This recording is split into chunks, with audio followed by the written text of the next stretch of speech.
रायगड जिल्ह्यातल्या उरणमध्ये 4 संशयित बंदूकधारी घुसल्याचं वृत्त येताच एकच खळबळ उडाली आहे। त्यानंतर सुरक्षा यंत्रणा अलर्ट झाल्यात। उरणमधल्या दुसऱ्या संशयिताचं रेखाचित्र आज पोलिसांनी जारी केलंय। विद्यार्थ्यांनी सांगितलेल्या वर्णनानुसार संशयिताचं रेखाचित्र काढण्यात आलं। उरणच्या कोळीवाडे परिसरात हे संशयित विद्यार्थ्यांना दिसले होते। उरी दहशतवादी हल्ल्यानंतर तपास यंत्रणा आता अधिक सतर्क झाल्या आहे।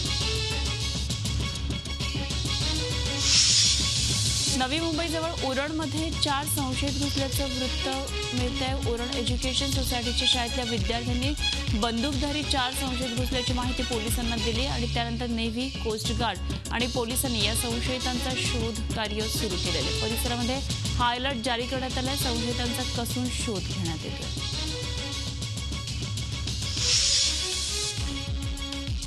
पावसानं कोकणामधल्या उत्तर रत्नागिरीमध्ये धुमाकूळ घातला। खेड आणि चिपळूण तालुक्याला पावसानं जोरदार झोडपून काढलं। खेड इथल्या नारंगी, चोरद, जगबुडी या नद्यांना मोठा पूर आला। चोरद नदीला पूर आल्यानं 32 गावांचा संपर्क तुटला। मुंबई गोवा महामार्गावरच्या जगबुडी नदीला आलेल्या पुरामुळे महामार्गावरची वाहतूक वळवण्यात आली। कोपर्डी बलात्कार आणि हत्येचा निषेध करण्यासाठी अहमदनगरमध्ये मराठा समाजाकडून मोर्चा काढण्यात येणार आहे। अहमदनगर जिल्ह्यातल्या कोपर्डीमध्ये तरुणीवर बलात्कार करून तिची निर्घृण हत्या करण्यात आली होती। त्यामुळे अहमदनगरमधल्या या मोर्चाला विशेष महत्त्व प्राप्त झालंय। नगर जिल्ह्यातल्या विविध भागातून मराठा समाजाचे नागरिक या मोर्चात हिंबा दिलाय। मराठा क्रांती मोर्चांच्या नियोजनासाठी पुण्यामध्ये वॉर रूम उभारण्यात आली आहे। या वॉर रूममधून राज्यभरातल्या मराठा क्रांती मोर्चांचं नियोजन करण्यात येत आहे। सध्या या वॉर रूममधून पुण्यात 25 तारखेला होणाऱ्या मोर्चाचं नियोजन सुरू आहे। 400 स्वयंसेवक इथं कार्यरत आहेत। स्वतंत्र IT सेलही आहे। राज्यभरात मराठा बांधवांचं प्रचंड मोर्चे निघालेले असताना अमरावतीमध्ये मराठा मोर्चाचं आयोजन करण्यात आलेलं होतं। अमरावती जिल्ह्यातल्या 14 तालुक्यामधल्या मराठा बांधव या मोर्चामध्ये सहभागी झाले होते। शहरामधल्या गर्ल्स हायस्कूल चौकामध्ये मोर्चाचा समारोप झाला। तरुण आणि विद्यार्थी वर्गाची लक्षणीय उपस्थिती या मोर्चामध्ये होती। या मोर्चामध्ये कडेकोट बंदोबस्त ठेवण्यात आला।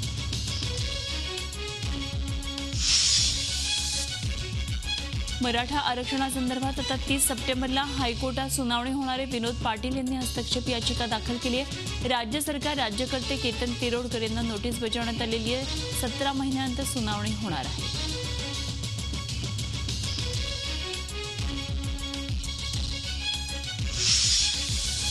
आघाडी सरकारनं मतांच्या राजकारणासाठी मराठा समाजाला अंधारात ठेवलं आणि केवळ आघाडी सरकारमुळेच मराठा समाजाचं आरक्षण रखडल्याचा आरोप सामाजिक न्यायमंत्री राजकुमार बडोले यांनी केलाय।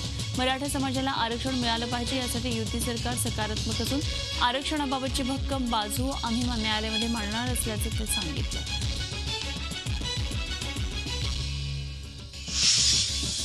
मराठा मोर्चांपाठोपाठ आता राज्यामध्ये ओबीसी समाजाचेही मोर्चे निघणार आहेत। सध्या अटकेत असलेले ओबीसी नेते छगन भुजबळ यांच्या समर्थनार्थ हे मोर्चे काढण्यात येणार आहेत। भुजबळांविरोधात सूडबुद्धीनं सुरू असलेली कारवाई थांबवावी आणि त्यांना जामीन द्यावा यासह इतर मागण्या या मोर्चाच्या माध्यमातून करण्यात येणार आहेत। या सर्व मागण्या घेऊन 3 ऑक्टोबरला नाशिकला तर 20 ऑक्टोबरला बीडला ओबीसी समाजाचा मोर्चा काढण्यात येणार आहे।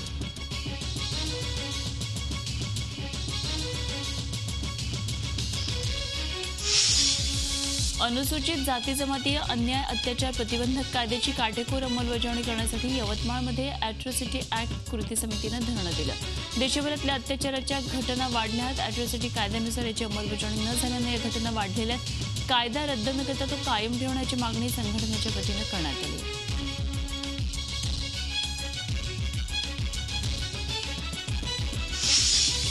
5 वर्षांपूर्वी स्थापन झालेले गडचिरोलीचे गोंडवाना विद्यापीठ दुर्गम भागातल्या मागास आदिवासी विद्यार्थ्यांच्या शैक्षणिक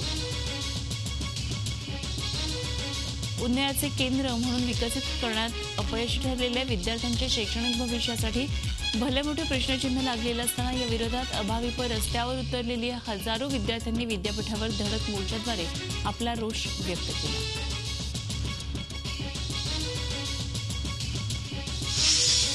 शाळेत शिक्षकाला झालेल्या मारहाणीच्या निषेधार्थ पुण्यामधल्या पोलीस आयुक्त कार्यालयावर मोर्चा काढण्यात आला। विश्रांतवाडीच्या जनता विद्यालयातल्या गणेश पाटील या शिक्षकाला संस्थाचालकांच्या मुलीनं मारहाण केल्याचा प्रकार सोमवारी घडला होता। शाळेचे विद्यार्थी, पालक आणि शिक्षक या मोर्चात सहभागी झाले होते। या प्रकरणातल्या आरोपींना तात्काळ अटक करण्याची मागणी या मोर्चाद्वारे करण्यात आली।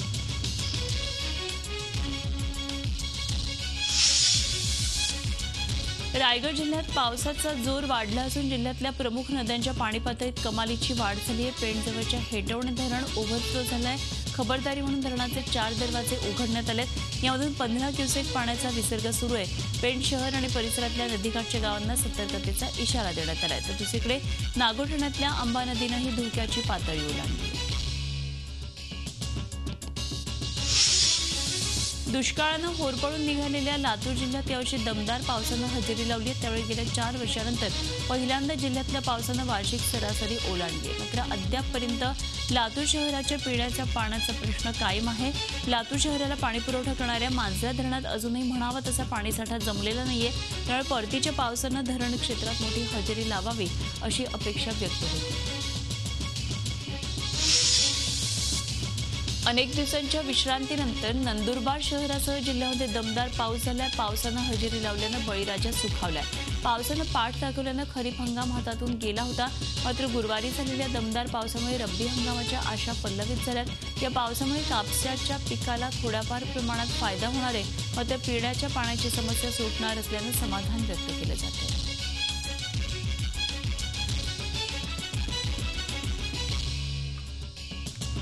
मुसळधार पावसामुळे राज्याच्या विविध भागात जनजीवन विस्कळीत झाले. जोरदार पावसामुळे अलिबागमध्ये पूल कोसळलाय. कोपरा गावाजवळ छोटा पूल कोसळला. यामुळे अलिबाग रोहा रस्त्यावरची वाहतूक बंद पडली. पूल कोसळल्यामुळे अनेक गावांचा रोह्याशी असलेला संपर्क तुटला. दरम्यान रोह्यामध्ये वाहतूक चरण्याऱ्या मार्गे वळवण्यात आली आहे. वसई विरारमध्ये मुसळधार पावसानं धुमाकूळ घातला. या पावसामुळे वसईच्या वालीव सातेवली रोडवरच्या एका नाल्यात एक व्यक्ती वाहून गेला. राजकुमार गौतम असं या व्यक्तीचं नाव आहे. जोरदार पावसामुळे हा परिसर पाण्याखाली गेला होता. त्यामुळे इथल्या एका दुकानाजवळ उघडा नाला राजकुमार यांच्या लक्षात आला नाही आणि त्या नाल्यात तो पडला. पाण्याच्या जोरदार प्रवाहामुळे तो पाण्यात वाहून गेला. धुळे, मालेगाव आणि चाळीसगाव तालुक्याच्या सीमेवर मुसळधार पाऊस पडल्यानं जनजीवन विस्कळीत झालं. धुळे तालुक्यातल्या नंदाळे गावात अतिवृष्टी झाली असून तिथं वीज पडून संगम वाघरावच्या व्यक्तीचा मृत्यू झाला. 4 जण जखमी झाले. तालुक्यातल्या बोरकुंड, नंदाळे या भागामध्ये 100 मिलीमीटरपेक्षा जास्त पावसाची नोंद झाली.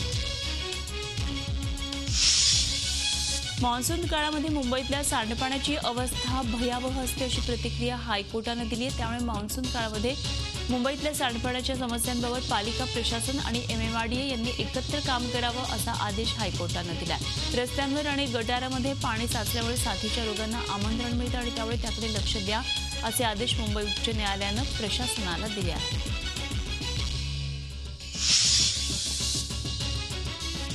ऊर्जा मंत्री चंद्रशेखर बावनकुळे आणि बीडच्या पालकमंत्री पंकजा मुंडे यांच्यामुळे परळी औष्णिक वीज निर्मिती केंद्र अद्याप ठप्प पडलंय. या मंत्र्यांना वेळ नसल्यामुळे सगळी तयारी होऊन सुद्धा केंद्र सुरू होत नाही आणि याचं उद्घाटन होणार होतं. मात्र आता हा कार्यक्रम 15 दिवसांनी पुढे ढकलण्यात आलाय.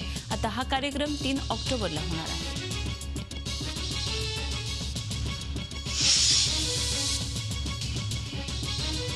महाराष्ट्रातल्या कुपोषणाच्या गंभीर प्रश्नाची दखल राष्ट्रीय मानवाधिकार आयोगाकडून दाखल करून घेण्यात आली. वर्षभरामध्ये कुपोषणानं 600 बळी गेल्यानं राज्य सरकारला मानवाधिकार आयोगानं नोटीस पाठवली आहे. राज्याला पुढच्या 4 आठवड्यामध्ये या नोटीसीला उत्तर द्यायचं आहे.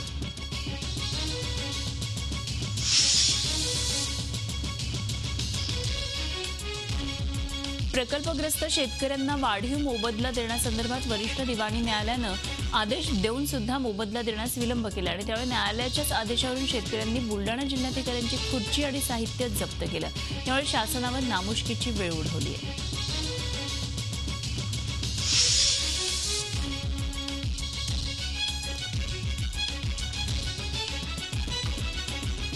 कोल्हापूर महानगरपालिकेनं महालक्ष्मी मंदिराच्या बाहेर शौचालय उभारणीचं काम सुरू केलंय. त्यामुळे भाविकांमधून समाधान व्यक्त होत आहे. नवरात्र उत्सवाच्या काळामध्ये दररोज 1 लाखाहून अधिक भाविक महालक्ष्मीच्या दर्शनाला येतात. मात्र शौचालयांची व्यवस्था नसल्यानं भाविकांना अडचणींचा सामना करावा लागत होता. झी 24 तासने ही बातमी दाखवल्यानंतर आता हा प्रश्न मार्गी लागलाय.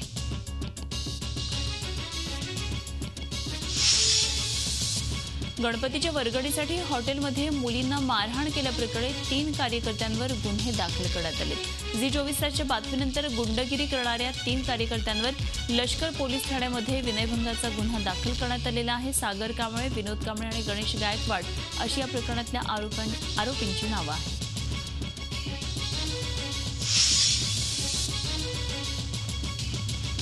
कैद्यांना प्रोत्साहन देण्यासाठी येरवडा आणि कोल्हापूर जेल प्रशासन स्तुत्य उपक्रम राबवते। त्यामध्ये त्यांना साथ मिळाली आहे ती पश्चिम रेल्वे प्रशासनाची। पश्चिम रेल्वेनं गाडीत लागणाऱ्या बेडशीट आणि पिलो कव्हर येरवडा आणि कोल्हापूर जेल प्रशासनाकडून खरेदी केल्यात। भविष्यात स्टेशनरी आणि फर्निचरचं साहित्य जेल प्रशासनाकडून खरेदी करण्याचा मानस रेल्वे प्रशासनानं व्यक्त केला आहे।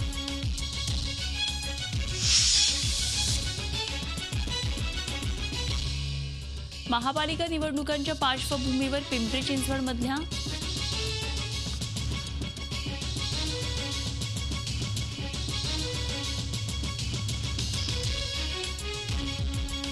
महापालिका निवडणुकांसाठी आता मोर्चे बांधणी सुरू झाली आहे। महापालिका निवडणुकांच्या पार्श्वभूमीवर पिंपरी चिंचवडमधल्या सर्वच राजकीय पक्षांची मोर्चे बांधणी सुरू आहे। पण आगामी महापालिका निवडणूक काँग्रेस आणि महाराष्ट्र नवनिर्माण सेनेसाठी मात्र अस्तित्वाची लढाई ठरणार आहे। एकीकडे राष्ट्रवादीनं निवडणुका प्रचंड गांभीर्यानं घेतल्या तर भाजप ही राष्ट्रवादीला आव्हान निर्माण करते। त्या तुलनेमध्ये कधी काळी शहरात ताकदवान असलेल्या काँग्रेस आणि मनसेची मात्र अस्तित्वाची लढाई आहे।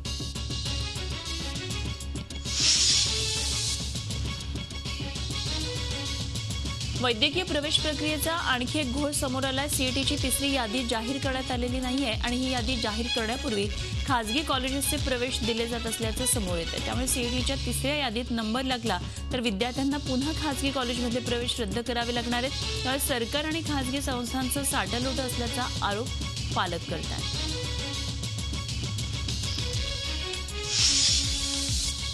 महापालिका निवडणुकीच्या तोंडावर शिवसेना आणि भाजपमधला दुरावा वाढत चाललाय। मुंबईच्या शिक्षकांना देण्यात येणाऱ्या महापौर शिक्षक पुरस्काराच्या वितरणाच्या कार्यक्रमावर भाजपनं बहिष्कार घातलाय। विलेपार्ल्यामध्ये सुरू असलेल्या कार्यक्रमाला खासदार पूनम महाजन, स्थानिक आमदार पराग आळवणे आणि उपमहापौर अलका केरकर यांनी कार्यक्रमाचं निमंत्रण असूनही दांडी मारली। आंबेकर यांनी प्रोटोकॉल पाळला नसल्याचा भाजपचा आरोप आहे।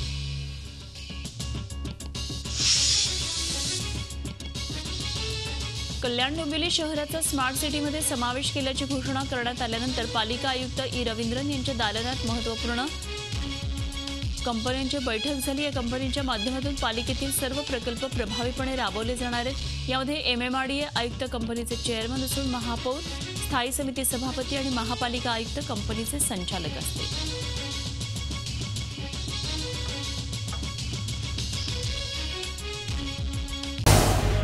झी 24 तास रहा एक पाऊल पुढे।